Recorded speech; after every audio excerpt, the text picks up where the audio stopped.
Estamos de regreso en Altavoz Tendencias por Monitor y Tribu Televisión. Ya sabe, estamos en el canal 20 de la TDT, Movistar, canal 33 y 733 HD, claro, canal 18 y 518 HD en Cable Go, TV Sam. Y este programa llega gracias a Yango, porque en Yango Super App encuentra viajes, ordena entregas y mucho más, todo en una sola aplicación. Ya tenemos en el set a César Bazán, al doctor César Bazán, el candidato al Senado Nacional con número 12 por el Partido Aprista Peruano. Doctor, ¿cómo está? Muchas gracias por la conversación. No, un saludo, Aarón, a usted y a toda su audiencia y gracias por la invitación. ¿Qué le parece este nuevo gabinete? ¿Cree que es el gabinete de César Acuña? Creo que es un gabinete de sorpresa y el primer sorprendido fue Hernando de Soto porque él creía que iba a ser el premier y después se entera a través de los medios de comunicación que no lo es. Entonces parece que este es un gabinete sacado de una chistera, ¿no? Sí. Porque obviamente las propuestas no eran las que ellos querían y no sabemos quiénes son, pero son grupos políticos los mismos que han llevado seguramente a Balcázar a la presidencia de la República, quienes están interesados en manejar el gabinete. Es decir, APP, Perú Libre, etc. La mano de César Acuña está clarísima, ¿no? Y la mano de otras personas también están clarísimas. Entonces, lo que nos preocupa a nosotros es qué va a pasar en estos 5 meses que todavía van a poder manejar el presupuesto nacional. Claro, porque sí, no en vano el partido César Acuña o el señor César Acuña quiere esos ministerios, ¿no? Porque manejan presupuestos y a favor de determinadas gobernaciones o municipios donde precisamente los alcaldes son de este partido APP que está en campaña electoral, ¿no? Que está en campaña electoral, están en campaña para las municipalidades ya, para la gobernación y necesitan estos recursos que maneja el Estado. Entonces es peligroso. Claro, porque sí, pues, sí, es peligroso porque se favorece electoralmente a César Acuña. Claro, en los tiempos de Odría decían, no, a sobra que algo queda. Algo queda, me imagino que lo que necesitan es hacer algunas obras para que quede, para que hagan su campaña y puedan manejarla conforme crean más conveniente. Hay una denuncia en el libro Plata como cancha acerca de que le quitó o consiguió quitarle César Acuña del Sólido Norte a Lapra, llegó a ser alcalde de Trujillo y luego gobernador regional de La Libertad con dineros de la municipalidad y de la gobernación, dándole a las ollas comunes 3.000 soles aproximadamente a las madres, ¿no? Sí, bueno. Subvenciones, ¿no? Subvenciones, dádivas, entregas de dinero que en algún momento hacen que la gente se sienta agradecida por aquella persona que les va dando algo.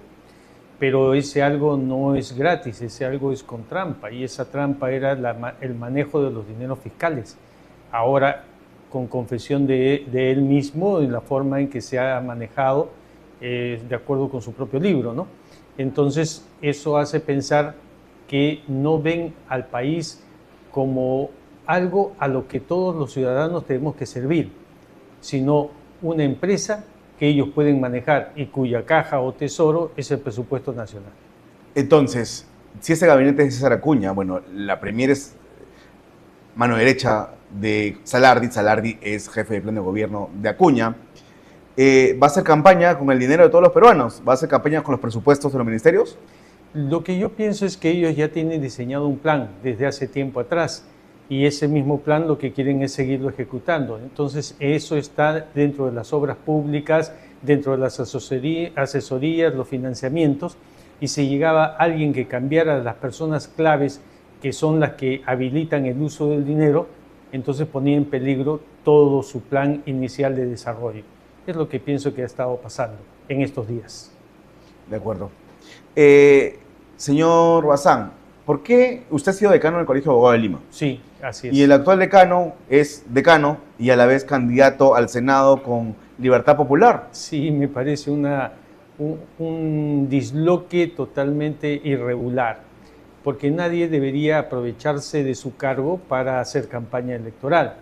No digo que esté prohibido por la ley, pero moralmente, éticamente, el decano del Colegio de Abogados de Lima y de cualquier institución debe ser imparcial, no mostrar interés personal en alguna cosa. Y aquí está mostrando su interés personal, lamentablemente. Pero esto no es nuevo, ¿no? Ya hemos visto que durante toda su gestión lo que se ha hecho es destruir en realidad la imagen del Colegio de Abogados de Lima. él le brindaba espacios para que realice conferencias, brinde declaraciones a la destituida, inhabilitada del Espinosa. ¿Eso es válido? Bueno, se puede dar oportunidad para que cualquiera se exprese, pero si hubiera sido equitativo y le da oportunidad a todos, no sería criticable. Pero si solamente se le da la oportunidad a uno, entonces sí se nota cuál es la tendencia. Y podríamos claramente advertir que el candidato del actual decano, del doctor Canelo, es del Espinosa. Es del Espinosa. Entonces, si ella ingresa, será más de lo mismo. No creo que los abogados vayamos a votar por alguien de esa naturaleza. Claro, pues sería un total error y un despropósito, porque la señora está destituida, está inhabilitada, y muy bien hecho, porque no se puede desacatar una orden de un ente jerárquico como lo es la Junta Nacional de Justicia y de esa manera atrincherarte con velitas en el piso 8 del Ministerio Público y obligando al personal, ¿no? Obligando al personal. El fiscal de la Nación es una figura que se crea con la Constitución de 1979 y aparece también en la Constitución actual. ¿Cuál es la finalidad del fiscal de la Nación? Ser el custodio de la legalidad y ser el titular de la acción penal. Quiere decir entonces que ese fiscal debe ser una persona incólume que muestre con su ejemplo cómo es que un buen ciudadano debe ser. Y una de las funciones que como defensor de la legalidad debe tener es enseñar a los demás a cumplir las leyes, a cumplir las órdenes, a cumplir los mandatos superiores. Si sale una resolución por parte de la Corte Suprema y no me gusta, eso no quiere decir que me niegue a cumplirlo, tengo que hacerlo. Puedo manifestarme en contra y decir que está mal, pero tengo que cumplirlo. Puedo apelar. Puedo apelar o decir simplemente, ejercer mi derecho de opinión. En el caso de ella, no solamente ejerció su derecho de opinión, sino que fue con el mal ejemplo a decir, yo no cumplo órdenes que provengan de instituciones en las cuales yo no creo. No se trata de si cree o no cree, se trata de que son instituciones que son públicas. Y la Junta Nacional de Justicia ordenó la reposición de la doctora Benavides. Podríamos estar de acuerdo o no, pero el hecho es que lo ordenó y había que restituirla. Y empezó a utilizar las artimañas que utilizamos los abogados cuando lo que queremos es simplemente dilatar para no cumplir. Y en este caso ella dilató para no cumplir y sublevó a su propia gente, porque convocó a una vigilia. Y ahí cuentan que si no ibas a esta vigilia te despedían. Porque pasaron su lista interna de quienes asistían y quienes no. Entonces eso es un muy mal ejemplo. Y si así ha gobernado la Fiscalía, ¿cómo será cuando llegue al Colegio de Abogados de Lima? Y claro, y ahora le he visto también haciendo política, porque dice ahora que Pedro Castillo está injustamente preso, que nunca dio un golpe de Estado, que no hubo rebelión, no hubo conspiración para rebelión, ¿no? Bueno, recordemos que Castillo, en su discurso, cuando dio el golpe de Estado, lo que hizo fue ordenar la detención de la fiscal de la Nación en público y ordenar el secuestro de todos los peruanos porque se nos dictó toque de queda. Sí. Que después no se cumplió, esa es otra cosa. Pero sí hubo un golpe de Estado. Sí hubo un golpe de Estado. Estado. Otra cosa es que no hicieron caso de las Fuerzas Armadas y la policía. Claro, es como que voy yo a asaltar, ¿no? Saco la pistola y le digo, oiga usted, deme todo lo que tiene. Y el otro se ríe y yo tengo miedo y no disparo. Entonces, claro. O se traba la bala. O se traba la bala y en ese momento no puede ejecutar el plan inicial. Bueno, lo hizo tan mal que no le salió bien, que las cosas le salieron como nosotros hemos visto y terminó detenido. Pero eso no quiere decir que no haya planificado. Sí hubo una planificación, sí hubo un anuncio. Que no haya habido el golpe de Estado porque sí lo anunció públicamente. Disolvió el Congreso. Entonces, para usted sí hubo rebelión. Por supuesto. Pero sí entonces, ¿por qué solamente 11 años de cárcel por conspiración para la rebelión? Es que el tribunal lo que hizo fue ir a lo seguro. Entre la conspiración y la rebelión podría ser discutida en los tribunales superiores. Por el levantamiento de armas, porque nunca se levantó en armas, pero era jefe supremo de la policía y las Fuerzas Armadas. No necesitaba levantar ni un corta uñas. Así es, yo no necesito. Lo que necesito es como digamos que el jefe de la mafia no lleva ninguna pistola, no lleva absolutamente nada. Una orden nomás, ¿no? Orden, cállame a ese tipo. Y van y lo matan. Y si no, dame tu arma y yo lo mato. No es mía, no tengo que usarla yo. puedo ordenar. Y el simple hecho de tener bajo su mando a gente que tiene armas y puede usarlas, ya hace que el levantamiento esté debidamente tipificado como una rebelión.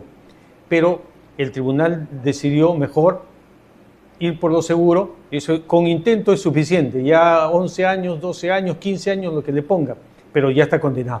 Pero es el delito más grave que debe existir, porque de haber tenido éxito seríamos en una dictadura comunista y muchos estarían presos u otros habríamos tenido que huir del país, ¿no? Sí, bueno, no quisiéramos pensar qué cosa es lo que hubiera sucedido, ¿no? Pero obviamente libertad no tendríamos. No. Entonces derechos ciudadanos estarían todos conculcados y por lo tanto estaríamos un país secuestrado que si hubiera caminado como camina Venezuela, ya sabemos hacia dónde nos llevaba. Doctor, volviendo al Colegio de Abogados de Lima, recientemente se le quitó la colegiatura a Patricia Benavides y eso me pareció una artimaña de este Consejo de Ética porque ¿acaso puede quitarle colegiaturas o a los fiscales, a jueces, para así sacarlos del sistema de administración de justicia? No es tan fácil como eso.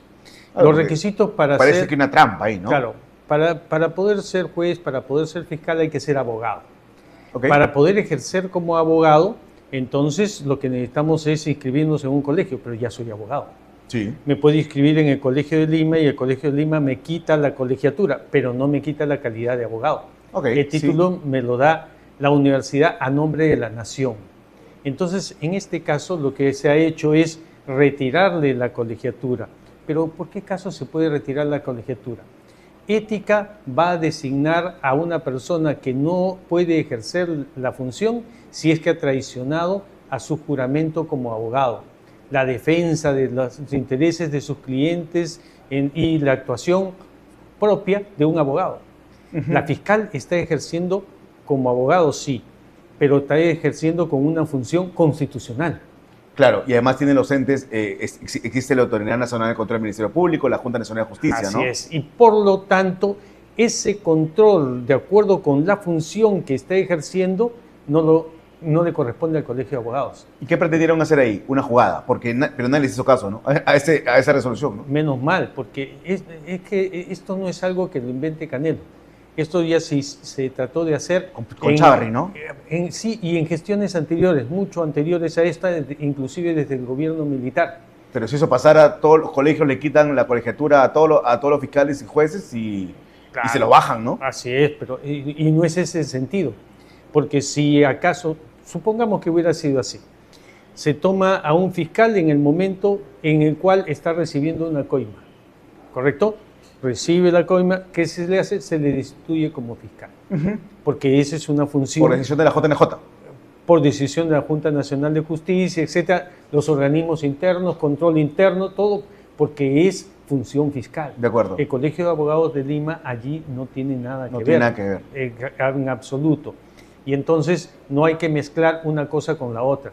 Lo que quieren es decir, fundamentando, que la conducta de toda persona, de todo abogado, debe ser una conducta honesta, y yo estoy de acuerdo con eso. Pero el asunto es quién lo debe juzgar. De acuerdo con la ley, que es la que señala cuál es la competencia del Colegio de Abogados, debe ser una conducta ética como abogado. Y esta hubiera sido una conducta ética como fiscal.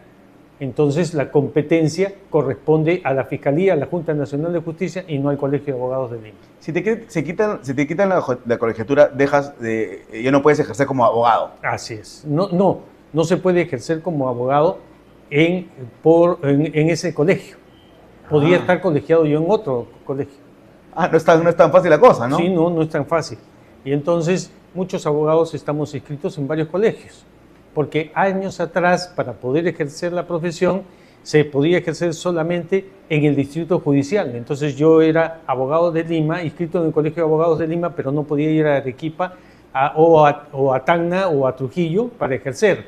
Tenía que sacar una autorización de la Federación de Colegios de Abogados. Entonces, ¿qué se hacía? Si tenía varias sedes, si tenía una en Piura, sacaba mi colegiatura también en Piura. Entonces, ¿es una artimaña conocida, doctor? Sí, son cosas que anteriormente ya han practicado, anteriormente ya han ejercido, pero que no ha dado resultado, como ahora tampoco da resultado. Qué bueno, porque es un abuso, ¿no? Sí, es un abuso Porque total. quien merecería ser suspendida sería Delia Espinosa, ¿no? Y peor todavía, cuando el propio decano del Colegio de Abogados fue suspendido. Claro, pero no, por nunca, el Consejo de Ética. Pero no regió ahí, ¿no? Sí, pero ¿por qué? ¿Por qué? Por la fuerza. ¿Qué hizo él? Destituyó a todos los miembros de la Junta Directiva del Consejo de Ética. Un dictador suelo, doctor, claro, en el CAL, ¿no? Es como si me dijeran a mí, me van a condenar y la Corte Suprema, y yo, ¿qué hago? Como presidente de la República, destituyo a toda la Corte Suprema. Y por lo tanto no pueden ejecutar la sentencia en mi contra. No, pues, eso no puede existir. Eso jamás ha existido y jamás existirá. Entonces la suspensión del decano actual fue una suspensión totalmente vigente. Y el mismo Consejo de Ética, que es el que nombró a su propio gusto, es el que está sancionando a los demás. No, pues, claro, y precisamente a enemigos de Espinosa, como Patricia Benavides. Así es, como Patricia Benavides y como otros más a quienes han acusado. Inclusive a miembros de su propia junta directiva que él después ha defenestrado y que los lleva al Consejo de Ética. A los delegados, que son los que mandan en el colegio porque vienen a ser el Parlamento, el Congreso, también los somete a ética. ¿Para qué? Para que voten a su favor o por lo menos que no voten en su contra. Bueno, eso es absurdo. Y además el señor Canelo está, como hemos hablado, está postulando al Senado con Libertad Popular y aprovechándose de su cargo como decano del CAL. Y sale con su vestimenta, con su número en el pecho, como decano del Colegio de Abogados de Lima, apoyando a su candidato. Eso éticamente inaceptable. Deja mucho, totalmente. Pero ¿por qué puede hacerlo? ¿Se puede hacer eso? ¿Puede ser decano y a la vez candidato? Por la fuerza. No, eso sí. Sí se puede ser. Pero debería pedir licencia, ¿no? Lo menos que puede hacer es apartarse del cargo durante la postulación. Es como si yo fuera decano del Colegio de Abogados y quiero postular a ser fiscal de la Nación. Entonces, ¿qué tengo que hacer? Por lo menos apartarme del cargo, porque si no estoy utilizando mi cargo de decano para influenciar o por lo menos amedrentar o decir que si no salgo elegido, algo voy a hacer yo en contra de aquellos que no me nombran. De acuerdo. Siempre es bueno hablar con usted, doctor, porque nos muestra aquí toda su sapiencia en leyes. Y quería preguntarle sobre un tema que está en boga, porque han incluido a la periodista Maricel Linares en el supuesto delito de encubrimiento a favor de su hijastro Adrián Villar, quien atropelló a la joven deportista Lisette Marzano. Sí. Pero para ser justos, ¿no existe la excusa absolutoria por parentesco? Sí, sí existe la excusa absolutoria. ¿Y eso qué significa? Eso significa que lo que comete una persona está tipificado dentro de la ley como un delito. Pero por razones personales, la ley dice, este delito, en este caso, no es perseguible. Entonces, pongamos como ejemplo, mi hijo comete un delito. ¿No? Y por lo tanto, nosotros que somos los padres, mi esposa y yo, lo guardamos, lo encubrimos, lo ponemos en un lugar donde no lo pueden encontrar. Y si nos preguntan, nosotros decimos que no sabemos. Claro, prima la defensa de la familia. Estamos mintiendo. 2, estamos encubriendo. ¿Sí? Para estos casos pero no hay delito para los padres. En el caso de los padres, no. ¿Hasta qué grado de parentesco? ¿Puede ser la enamorada del chico también? No lo dice específicamente. No habría delito tampoco en el caso de la enamorada del chico. Aparentemente, por el vínculo afectivo que existe, la chica no estaría involucrada también como persona punible dentro de este delito. Pero lamentablemente esta chica ha declarado que ya no son enamorados. Entonces, peor para ella. Sí, creyendo seguramente que lo podía mejorar, lo que ha hecho es empeorar su situación. Yo creo que es una falta ética de la periodista Maricel Linares, sí, pero no sé si llega a ser delito, porque si es su hijastro, como se señala, y existe la excusa absolutoria por parentesco, creo que no va a pasar nada. En el caso de la madrastra, si bien es cierto, no es la madre, pero es un sustituto de la madre. Y entonces podría pensarse de que también está dentro de esta excepción. Y bueno, el fiscal la ha denunciado de todas maneras por encubrimiento. Pero está mal. Me parece que no es correcto, la tipificación está mal hecha y lo están mandando a manos del juez para que el juez sea quien decida. Creo que el fiscal mismo debió haber pensado mejor lo que estaba haciendo y no actuar para las galerías o las tribunas, sino actuar de acuerdo con lo que la ley manda. De acuerdo, muchas gracias, doctor, por la entrevista. El doctor César Bazán postula al Senado Nacional con el número 16. Con el número 12 por el Con el número 12 por el Partido Aprista, Peruano. Sí. Con el número 12 por el APRA, ya sabe. El doctor César Bazán, candidato al Senado Nacional. Eso fue la edición del jueves de su programa Altavoz Tendencias por Monitor y Tribu Televisión. Nos vemos mañana. Chau, chau.